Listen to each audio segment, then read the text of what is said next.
Did you know that if you're making $100,000 in Canada, you're going to be paying close to $29,000 directly into taxes? That's almost 30% of your income. Not to mention you still have to pay for rent, groceries, your phone bill. And so at the end of the day, you're not left with much. But what if I told you there is a way to make $100,000 and pay $0 in taxes? Sounds too good to be true? Well, in this video, I'm going to share the two main strategies that you can use to make $100,000 completely tax-free, and how you can use these two strategies to build wealth and keep more of your hard-earned money. Let's get into it. The first strategy will help you make between $60,000 to $70,000 completely tax-free.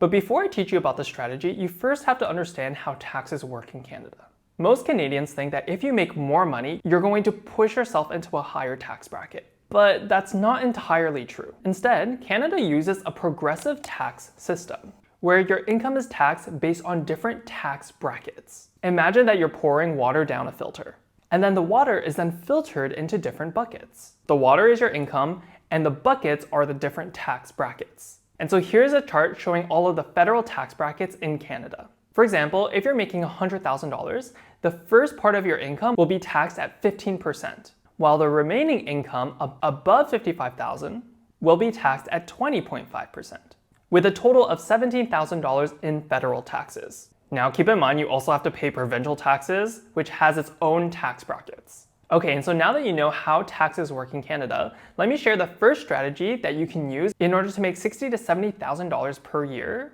and pay $0 in taxes, which is through something called eligible dividends.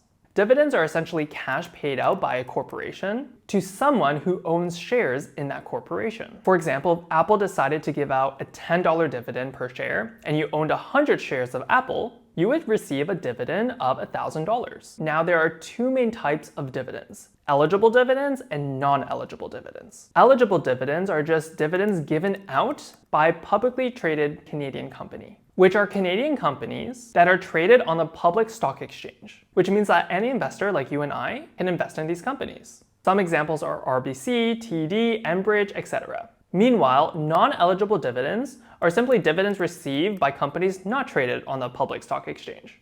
And so for this strategy, we're going to solely focus on eligible dividends. And the secret to pay zero taxes on $60,000 to $70,000 is through how eligible dividends are taxed. And it's a little bit complicated, so stay with me here. For example, let's say you're making $60,000 in the province of Ontario, and you receive an eligible dividend of $1,000. Now, when you receive this dividend, you're not going to be taxed on the full amount. Instead, eligible dividends are taxed in three main steps. The first step to calculate the taxes on your dividend is to perform a gross up of 138%. And we add the total gross up amount to your taxable income for the year. So if you receive a $1,000 dividend, it would be grossed up to 138%. And so you would add this amount to your taxable income for the year. And so this would put you in these tax brackets. And so the taxes that you would be paying on your dividends would be the following. Now, although this looks bad initially, don't worry, it gets better. The second step to calculate the taxes on your dividends is the dividend tax credit. A tax credit is essentially a tax refund that you get when you file your taxes. And you receive a federal and provincial tax credit on any dividends that you receive. The federal dividend tax credit is about 15%, while the provincial dividend tax credit really depends on your province. And so here's a chart showing all of the dividend tax credits based by province. And so here's the total dividend tax credit that we would receive. And so the last step is to simply take the total taxes paid minus the dividend tax credit. And so on the full $1,000 dividend that we received, we would be paying $76 in federal taxes and $0 in provincial taxes because the tax credit can't reduce your taxes payable below zero. And so that means the tax rate on your dividend is about 7.6%. Now you might be saying, hey Michael, I thought you told me you could pay $0 in taxes. Well, here's the secret to using this strategy. The key is if you have no other source of income, you're able to make $60,000 to $70,000 and pay $0 in taxes. And let me show you how. In Canada, we have something called a basic personal amount, which is a tax credit that allows Canadians to earn a certain amount of money without paying any taxes. The federal basic personal amount is about $15,000, while the provincial personal amount varies between $10,000 to $20,000. And so here's a chart showing all of the basic personal amount based by province. And so what this means is that if you make less than $25,000 to $35,000 per year, you don't have to pay any taxes in Canada. But the thing is, if your income is only from eligible dividends, because of how the dividend tax credit works, you're able to make $60,000 to $70,000 completely tax-free. And so let me show you how. Let's say you live in Ontario, making about $70,000 per year from eligible dividends, with no other source of income. And so we would follow the exact same steps to calculate the taxes on your dividend. The first step being the gross up. The gross up on $70,000 would be about $96,000. It would put you into this tax bracket, which means this is a total amount of taxes that you're going to pay. The second step is the dividend tax credit. Based on the federal and the provincial rate, this is the total tax refund you would get. And then we also have to add in the basic personal amount tax credit that you would receive, both federally and provincially. And so the last step is just to calculate all of the taxes that you have to pay, minus all of the tax credits from the dividend and the basic personal amount. And so because the total tax credit is actually greater than the total taxes paid, you would pay $0 on $70,000 of eligible dividends. And so this is how you can make $60,000 to $70,000 per year completely tax-free. But as you can tell, this strategy can only be used in very specific situations. And so who is this strategy actually for? This strategy can be used if you want to retire early before the age of 65. You see, when you're above the age of 65, you'll likely receive other sources of income, either from your RSP withdrawals, CPP, OAS, etc.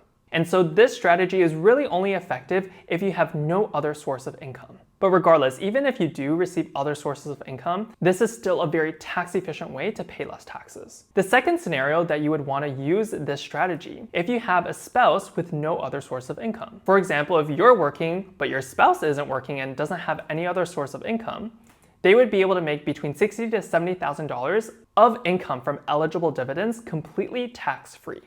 Yup, this is kind of a life hack. And so this is why it's so important to learn the rules of the game, aka the tax rules, because there are strategies just like this that will save you thousands of dollars and help you achieve your financial goals 10 times faster with less effort. And so if you want to learn how to invest your own money so that you can implement strategies just like this, then get access to my free investing training. To get it, just go to the link in the description below. Okay, but we're not at our $100,000 tax-free income goal yet. And so how do we bridge the gap? The second strategy is one that every Canadian has access to, but most people don't use it to its full potential, which is the TFSA or tax-free savings account. And when used the right way, this tool can generate you thousands of dollars of tax-free passive income per year. For those of you that don't know, think of your TFSA as a pot. And if you hold plants in your pot, your plants can grow a lot faster because it's protected from all of the bugs in the ground. The pot is your TFSA, the plants are your investments, and all of the bugs are taxes. Now, a mistake that most people make is that they don't utilize their TFSA to get the maximum tax benefits. As we saw from the last example, dividends are a very tax-efficient source of income because of the dividend tax credit that you receive. However, when it comes to interest income, which is income from either bonds or GICs, this income is 100% taxable. And so if you want to maximize the tax benefits of your TFSA, you want to keep things that generate interest income within your TFSA and have investments that generate dividend income outside of your TFSA. And so the current contribution room to your TFSA is about $100,000. Assuming an additional $7,000 of contribution room per year and an 8% annual rate of return, in 20 years, you would have about $786,000 within your TFSA. And assuming a 5% interest rate, you would be able to generate about $40,000 of interest income completely tax-free within your TFSA. And so if we add up the income from strategy 1 through the use of eligible dividends, plus the income from strategy number 2 through the TFSA, you would have a total income of $110,000 per year completely tax-free. And if you had a spouse who implemented the exact same strategy, you would have a total household income of over $200,000, completely tax-free. Yeah, and so Canada is known for its extremely high taxes, but if you know the rules of the game, there are many tax loopholes and legit strategies just like this, where you can pay less taxes and keep more of your hard-earned money. And so if you want to learn how to invest your own money so that you can take advantage of tax strategies just like this? Then apply to work with me. To learn more, just go to the link in the description below. Now, after watching this video, you might be wondering about how to actually invest your own money so that you can implement strategies just like this. And so if this is you, make sure to watch this video next.